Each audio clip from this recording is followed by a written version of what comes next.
This is the Sports Dynasty Podcast. I'm Trevor, and this is Juan. And before we get started, you know what to do. Make sure you like, share, and subscribe. We're on iTunes, YouTube, Spotify, iHeartRadio, Google Play Radio, Stitcher Play Radio, app Podcast Dynasty on Twitter. We're on Facebook and Instagram. Please continue to join our already quickly growing group. People are sharing. People are engaging. It's fun. It's a good time. Just come over here and join the group. We're going to continue our coverage of the guide for 2021 and the AFC East. Today, we have a special guest from the Breaking Tables podcast, Brian Van Slyke. How you doing, buddy? Guys, what is going on? Yeah, that's what I'm talking about, baby. Football is back. I like it. That's what's up, man. What's up, boys? Good to see you guys again. Good to see you, Ty. Good to see you too, buddy, man. This is great. This is awesome. Talk some football real quick. Talk some Bills and Patriots. You know how we gotta do it. So absolutely. You guys were on my show a couple times. I appreciate you sending out the invite to me. I definitely jumped on the opportunity. You guys are great. I think you were the only Patriots fans that I actually like in the world. So congrats. I'll take that. I'll take that. All right, let's get this thing going. Guide to 21, Bills edition. Yes. All right, so you just came off of an AFC Championship game appearance. Congratulations. Yeah, thanks. Yes. You're aspiring to do more this time. Mm-hmm. Actually, kick the Chiefs' ass this time, I'm assuming is what you want to do. So, you guys have been working on your defensive line, is what I'm seeing. Getting a lot of draft picks into it, a lot of capital. What do you think about that? I love it. I'm in this group chat with Brandon Bean, the GM, and Coach Sean McDermott. So we kind of WhatsApp each other every so often. I love it. All right. And we were actually talking about this, and I was like, guys, listen, how many games last year we only lost 3 games. Well, how many games we could have lost because of our defensive line? And they responded, say in the truck, don't worry, Brian. I assure you, we will go defense heavy this draft. Back-to-back draft picks for number 1.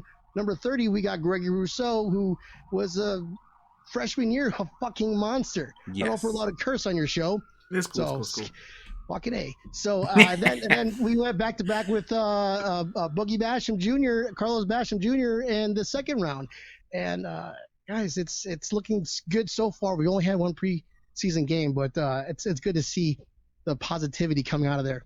Okay. Of course, they should have nothing but positivity. Again, you guys came off from a ridiculously good season, from a particularly talented guy that actually broke out in the name of Josh Allen, who got paid, by the way, I think we spoke about that in your show, if I'm not mistaken. Yeah, that's what got paid. So, what is his projection for you? You think he's going to remain that way? Is he going to drop a little bit? Or if the MVP will actually emerge? What do you think is going to happen with Josh Allen this year? Guys, I do have to say it's a blessed time to be a Bills fan right now. We were living kind of in your guys' shadow, the Patriots dynasty for 20 years. So it's good to have this type of positivity come out of your team. And yeah, we won the AFC championship, or we won, we won the Super Bowl. We lost the AFC Championship. We actually made it to an AFC Championship. This year, it's going to be Super Bowl bust. And in terms of Josh Allen, he's the key factor. I don't see him slipping whatsoever. His stats, his performance, his work ethic is showing positivity that's just going to keep on increasing. And yeah, I'll go ahead and say it. His ceiling is way higher. We don't even know where his ceiling's at right now. Patrick Mahomes, we kind of already see it. Josh Allen, nobody can tell you what his ceiling is, and that's scary. That is scary if he can only get better. Definitely. That's definitely scary. He become even better than what he already was, an MVP candidate. That's a massive issue for the rest of the NFL. So let's talk about the rest of the crew. Talk about the receiving corps, the offensive line, and running backs. Where are you grading his supporting cast? I mean, we got one of the deepest rosters in the NFL. If we had to put let's narrow it down to the departments. Wide receiver group alone, I can't think of another team that has a better wide receiving group. Hear me out. Stephon Diggs, okay? He had 1,500 yards last year, breakout season, first season with Josh Allen. You're going to tell me that's going to get worse? Stop it. That's only going to get better. You're going to see your first 2,000-yard wide receiver. Number 2, Cole Beasley, who's kind of pissed me off that he made 96 in the 100 top 100 player category. Only 96, the best slot receiver in the NFL. Stop it. So he was 70 yards from getting 1,000 yards last year, and he missed the last game of the season. Now we have an extra game, so we're playing 17 instead of 16, and he's going to get at least 1,000 yards. And we've got Emmanuel Sanders. He averages over 1,000 yards a season. I mean, he can play any position. He played with the best. He played with Drew Brees, and he said that Josh Allen is making throws that he's never seen in the NFL before, and he's been around quite a bit. Gabriel Davis, 4th in the group. I mean, guys, the list goes on. We're at the point where, okay, we're solid on 4, but we got Isaiah McKenzie. We got Isaiah Hodgins coming through. Kumaro, that every quarterback seems to love. Aaron Rodgers loved Kumaro, and now he's playing for Buffalo, and Josh Allen is saying, yeah, I love Kumaro. He's my favorite wide receiver. We call him Touchdown Jesus because he looks like Jesus, and guys got hands.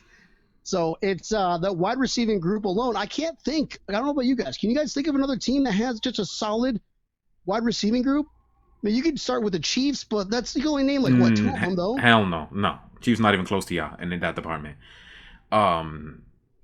That's complete like yours? No. Not at all. Complete? Okay. No. You guys do have the most complete receiving core, probably dating since last year. That's only gotten probably stronger, actually. Exactly, yes. Yeah, as I'm saying. So, offensive line. There were some small issues with that last year. I think that might have been injury-based, but you did have some issues with the offensive line last year, which kind of hurt your running game a bit. So, do you expect some push from that? Well, it's... we drafted another couple linemen in our draft. So that's another focus that we wanted to have is a deep roster also with that line. I know Feliciano was hurt for a good chunk of the season last year. And once he came in, before he came in, because he was injured, you saw our running game kind of dip a little bit. And granted, we didn't need a running game. Don't ever want to see a running game when you got Josh Allen at the helm. But I get it. You're going to have to run the ball every so often. But it really didn't start getting productive until Feliciano came back healthy. Mitch Morse didn't get his 20th concussion. So it's you need guys that are able to step in, and I think they got some big boys too. So Dion Dawkins, who we were talking about off the air here, is just got back out of the hospital, COVID, and everyone's been practicing for 2 weeks. Now he's back. Will he be ready for the season? We'll see. But I think that's something y'all got to keep an eye on because that line group definitely I think that it's going to be key to our success with everything that we have because you could have the best weapons in the NFL, but if you're getting sacked every play or you're on rush every play, you're not going to be able to do anything. I mean, granted, Josh Allen is Josh Allen. That's all you can do. You can't just rest on one guy. We need a complete team, and it's going to have to start with the line this year. Yeah, tell that to Cincinnati. They didn't feel like getting that message. Yeah. So, defensively, let's go with the secondary now. With Trey White, one of the top corners in the league, blah, blah, blah. And then you got the rest of your ridiculous safety duo in Micah Hyde and Jordan Poyer. So, who is going to be your cornerback too? Because that's been, I don't want to say an issue, but it seems you guys have been searching for that for about a few years now. Yeah, you're right. I mean, we've got a couple guys, Levi Wallace and Dane Jackson, this is his second year. He looked good last year. He's standing out in practice. I think that's just something that we're going to have to watch in the preseason games, that's why I love preseason games, because you can do that, and you're not worried about losing a game because it's really close between Dane Jackson, a second year, and Levi Wallace, who started last year, the bulk of last year, and has some key takeaways from last year. So I think it's going to be, it's not a Trey White. It's not a Lattimore or these other guys that are out there that have number twos. I know the Dolphins have two good cornerbacks. I think they have one of the best duos. We can't say that, but we can say that we got Trey White, and he's better than both of them combined. I can say that. In terms of number two, it's just we're gonna have to see it. Ask me again after we spank the Steelers, okay? Okay. No problem. Yeah, Trey White's ridiculous. It's underrated for some stupid reason. He got 95 top 100. What the hell's going on, NFL? You've been put on notice. I don't know. Trey White's ridiculous. It's bullet board I loved him since Gronkowski elbow dropped him in 2017. Like I loved him since that. Seriously, he's ridiculously good. Let's talk about the draft. Because I don't do draft. I don't do college football. So. College football. Yeah. Hold on a second. Yeah. How you feel about your draft? Like for overall, obviously with you guys went heavy on defense for your draft and everything. Obviously you mentioned it before, but is there a draft pick that sticks out to you the most that you really, really like? Oh, I can't believe they picked him. Gregory Rousseau. I mean, the kid that he had. I live down here in Miami. I've watched him play. I have season tickets to the Hurricanes. I've watched him play in person.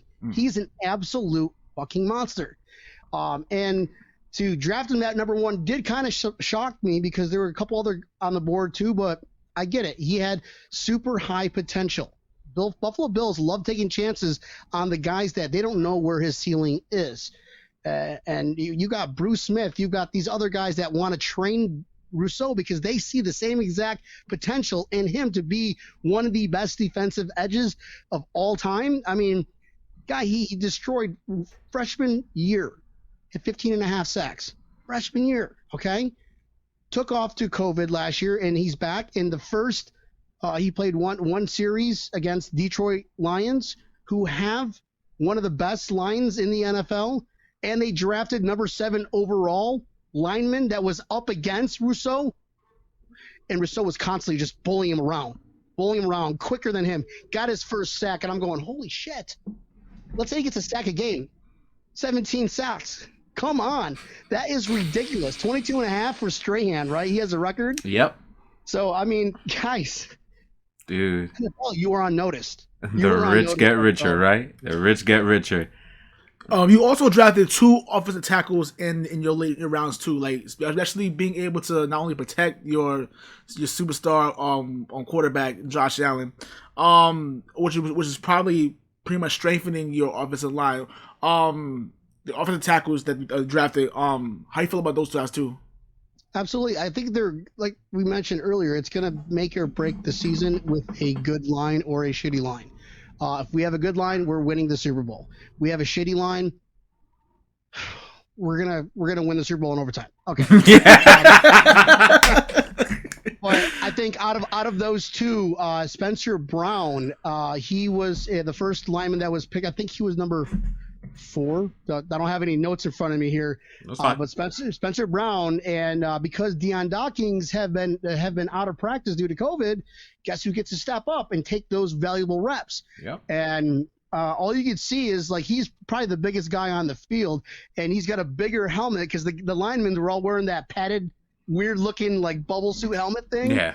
And it was just kind of funny, but he had some rookie mistakes, but you're gonna get that. But I mean, he's a big boy, big farm bred. He can just when he get a hand on somebody, they're not moving him. So that's great. It's great for what we needed. McWizard, Brandon Bean. I even told him in that text. I'm like, dude, that was a good fucking pick. He's like, yeah, no problem, Brian. I got you. Not bad. All right, so let's talk about your tracks for success. So what does your team need to execute or do differently from before to reach their max potential? We need a top 5 defense. You're not going to win a Super Bowl with anything less than that. And I say that now because everybody is a pass-friendly, I guess, offense. Mm-hmm. You're not going to win a Super Bowl unless you can throw the ball or have a good quarterback that knows how to play football. And the biggest key to success for the Buffalo Bills, in order to if we could always change it up here instead of just saying the offensive line, really the defensive line. Look at the AFC Championship game against the Chiefs last year. We couldn't get to Mahomes. The game against the Hail Murray bullcrap play, we couldn't get to Kyle Murray. We need quicker guys. We need stronger guys. We need to reestablish a Sean McDermott defense and be top 10. If we're 10, that's failing. So put it in perspective. We need a high-end defense, and it's going to be interesting to watch. And that's going to be the key to this year, in addition to line, is really that defensive line, just stopping the run, not getting manhandled by Derrick Henry's. How many we've had? I did a crazy stat where I forgot what that number was, but I think we had 8 or 9 games this year where the opposing offense had over 400 yards or more total yards offense. The year before that, 2. Yeah, I'm about to say you got to go back to what you were. That's a big drop off, and say they have the recipe. They've done it before. Now you guys are this is going to be a complete team because now your offense is set and that defense is going to be even setter. Yeah, it's almost like you switch roles because 2019 your defense was top 3, I think. So it was up there, like it was ridiculous. Yeah. And then you flipped it. Now the next year you had a top 3 offense, but your defense went down the pay. You're trying to find the middle ground, And if you want to backtrack to 2017-18, where we had that 6-10 season, Josh Allen's first season, and we didn't know what we had. I mean, he was throwing to Zay Jones, his starting receiver. Now we got Stephon Diggs. Upgrade. Okay. Upgrade not even a word. Huge upgrade. What do you guys think? Does Zay Jones even play in the NFL anymore? To be honest, I have no idea. I know he don't deserve to. I'll tell you that much. Wow. I used to kill Zay Jones and we first started our podcast, and I'm like Zay Jones is your number 1 receiver. I remember saying, I'm like, yo, number 1 receiver, like he's like a number 6 receiver anywhere else, but then that dude was garbage. He was hard garbage. And y'all went and got on number 1 receiver. Guys, our backup was Nathan fucking Peterman. My boy Nate Pete. now we've got Mitch Trubisky, who like teams like the Colts are just like groveling for a quarterback like that can stay healthy, that has experience, 3 years of experience. So we've come a long ways, and that's why I think this year is going to be magical. I guarantee it, or they'll pay your money back. Okay, these 2 fine gentlemen right here. He's talking about. Okay. Man. This is great. Nah, but seriously, when they hired Sean McDermott, I had this bad feeling, and then when they started to win, I'm like, fudge, dude. Like he's winning with Tyrod Taylor. What the fuck? No, they're gonna be a problem in the future, and then that future came faster than I thought. Yeah, it's just like no, wait, shoot, they're good. They're gooder than I thought. Guys, I love that coach. Started with the you can say the players, but who got the players there? Who got the players together? The coach and the front office. Being their powers combined are better than Power Rangers or Captain Planet. They are McWizard. Those guys are phenomenal, and they really are. The records and everything that they do, and you don't hear any trouble coming from the locker room. You can go to other teams, and other teams are brawling or they're complaining about something. I mean, look at Tua Turtelova down in Miami. The coach Flores is like, all right, listen, if you're gonna throw it over, I'm gonna teach you better learn how to fucking tackle him then. So instead of like teaching him how to progress in his game, he's got to learn how to tackle if he's gonna throw so many interceptions. That's embarrassing. That is extremely embarrassing. My God. The Dolphins. All right. Where are we going with now? I guess we talk about the state of the AFC East now. With everything going on now that you guys have pretty much catapulted yourselves to number 1 in the AFC East, what is your point of view of the state of the division with everything going on with the Jets, with Zach Wilson, with what's going on in Miami, and then Matt Jones in New England? Like what's your state of the AFC East? Yeah, it's listen, we still probably have the best division in the NFL, any way you look at it. I mean, the Jets can still finish 0-17, which they will. They'll fucking will. They're terrible. So they're not even in this conference. I don't even want to. I'm sorry, Jazzo, if you're watching. The Jets are fucking trash. Okay? You need a new team. You need to switch over to like underwater basket weaving watching or something, because that's pretty much what you're going to be watching. Boring ass Jets. Next, Dolphins. Okay, the Dolphins and the Patriots. Let's talk about both them combined. You guys got a new quarterback. Dolphins got a newer quarterback. I think Mac Jones has a better a better ceiling just based on what he's doing, what he did in the first preseason game, right? Mhm. He looked decent. He looked whatever, he wasn't really flustered. Cam Newton, garbage as always. I don't know, he'll probably go to the Jets because Jets people go there to die, coaches go there to die, fans go there. No, that's fucked up, but. But I think you guys have, I mean, if you get your defense back to Bill Belichick defense, you have a chance of making the AFC East competitive. Nobody wants to play the AFC East. Nobody wants to play Buffalo first off. Then you've got the Dolphins who are doing okay, who has a good, solid defense, and you guys get your Bill Belichick defense working together. I mean, you guys will still finish probably, I mean, it's what, 8-9 this year? I think I see you guys finishing 8-9. Maybe the Dolphins, I see them winning 8 or 9 games. They think they might take the number 2. They won't make the playoffs, though. They won't make the playoffs. I think that bridge closed by us getting better than last year. I mean, our third stringers beat the crap out of them the last game of the season, and all they had to do was win one game, and they're in the playoffs. The biggest flex the Buffalo Bills did all last season? They said, hey, we're playing our fucking third stringers, and still spanked the Dolphins. 50. But 50 points. That's horrible. That's embarrassing. So, I mean, in terms, and yes, I am cocky because I know our team is phenomenal. The Buffalo Bills have done a lot. Josh Allen has broken already, third year in the season, in the Bills team, third year total in the season, and he's already broken majority of Buffalo Bills records. And we're talking about, okay, Doug Flutie, Drew Bledsoe, Jim Kelly. The list just kind of goes on. So it's I have all right to brag, okay? Until you guys I see something, just like you guys had all right to brag for the past 20 years, okay? But now we're in a new era. You're only as good as your last season. So if we can compare it to last season, I've got a lot of shit talking. The Dolphins got lucky. And so it's going to be, you guys are going to be close. I think the Dolphins might edge you out. I'm rooting for a tie from when you guys play the Dolphins. But I see if you guys can at least, beat them once, I think you might tie up with them. But I don't see you guys making playoffs. I'm sorry, I'm being realistic. Okay, that's That's up. what fair? this is about. That's what it's about. This is exactly what we want you to be. What do you guys think? What's your thoughts on that? What's the state of the AFC East coming from the other part of the AFC East? You're the first person to ask us questions. Okay, that's what's up. I had them at least 10, 11 wins. I think our schedule is a little soft, for the most part.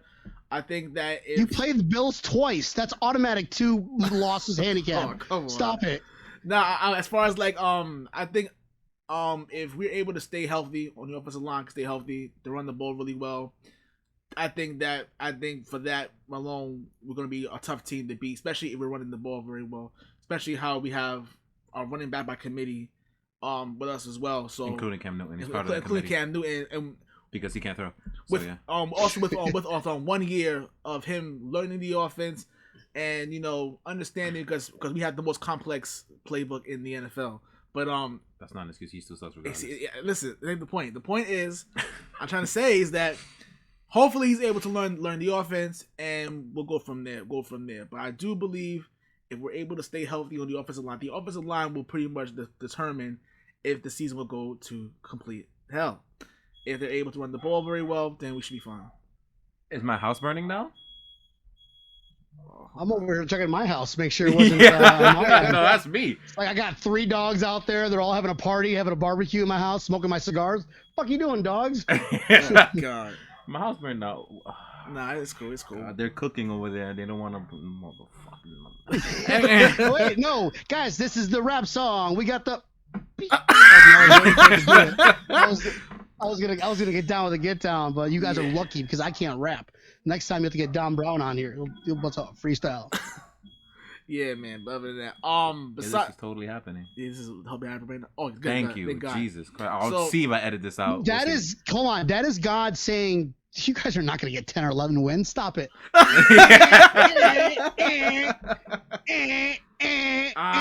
Interrupt the broadcast. Imagine. That's crazy. But now, question for you. Another question for you is: besides our divisional games, is there a game on your schedule that you look forward to the most? It could be 1 or 2 games, whatever, but not counting the division because that's too easy. Honestly, I cannot wait to smash the teeth of Tom Brady against Tampa Bay. Not the division, right? Not the division? Not the division. Yeah. Okay, Tom Brady. We're going to December 12th against Tampa Bay, okay? The day before, the 11th, we're doing a full-on Bills Mafia invasion. It's you can just watch a show, Bills Mafia invasion. We already got Coast Guard approval. We're waiting on approval from the city, and then once that happens, we're looking at getting sponsorship with Labatt's for that event. Ooh, I love Labatt's. That's going to be a fun time, and also you get to smash the crap out of Tom Brady, the returning Super Bowl champions, who everybody rubs it in the face, say, every single personnel came back from last year, the first team. I don't give a crap, dude. You're only good as your last year, but each year is different, and we'll see it. And that's going to be a primetime game because we're going to be undefeated, and Tampa Bay we're going to be like probably week 12, so they're going to be like 6-6 because I don't think they got what it takes to repeat. Sorry. Okay, maybe that's God saying you're wilding, brother. Maybe that's God saying that too, though. But definitely not, because he would be wilding. The noise would be coming from my side of the studio, but it's actually coming from your guys. So it's either the choice of clothes that you guys wear or what you guys say. Either or, that is definitely God's way of saying, stop, danger, Will Robinson, danger. Nah, that's crazy. This is getting me upset. I'm kind of quiet. Nah, I feel you. Man. So let's go with your ceiling. What do you think your ceiling is? And please do not say 17-0 because I know you would. No, I would never say 17-0. Why? Because we're going to be 20-0. Just simple as that. Okay? And if you want to include preseason, 23-0. Okay? Now everybody says, well, there's 17 games this year. How are you going to go 20-0? Why? Because we're going to have number 1 seed and we get that first week bye. Next, we don't have 4 games. We have 3, and we can watch you guys battle it out, get tired. Hopefully you don't get injured. Okay? 20-0, 23-0, including preseason. And that's just – I do not see a team beating us. I'm sorry, guys. We're too complete. This is incredible. So then we can make some bets. Want to make some friendly bets? If I'm right? I don't think I should ask them this question, then there's no point. So we're going to go with what you think is going to happen is a Super Bowl win. Okay. Because usually I would ask, what do you think is actually going to happen? Super Bowl win. So we don't have to ask that question. I already got a tattoo to prove it. I already reserved my hotels for the Super Bowl parade. I already routed it out and everything. I'm planning for this. I already have this whole fucking season planned out, man. Jesus Christ. This is great. So that's all my questions then, because... Right. You got your whole thing set. I said my February is freaking booked. I'm booked. Yeah, man. And the only way I was allowed to say, all right, we got to do the whole, because the Bills play Thanksgiving against the Saints, and and it happens to be not only is it Thanksgiving, happens to be around my wife's birthday, and we just got our 10-year anniversary. We didn't really do anything crazy because of COVID, but yeah, thanks, brother.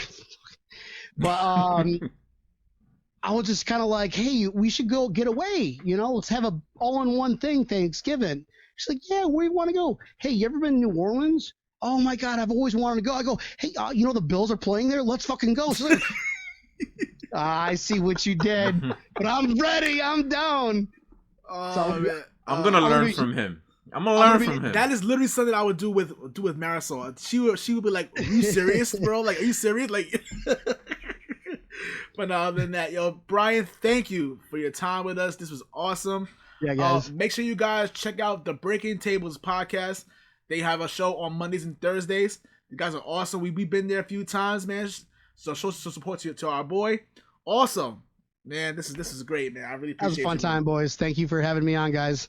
No problem, buddy. No problem. Always, dude. You're too much of an awesome guy to not have you. Yeah. Like, to keep it real. Appreciate it, boys. Yeah, man. All right. I see you later, brother. All right, guys. Be good. All right. Go Bills.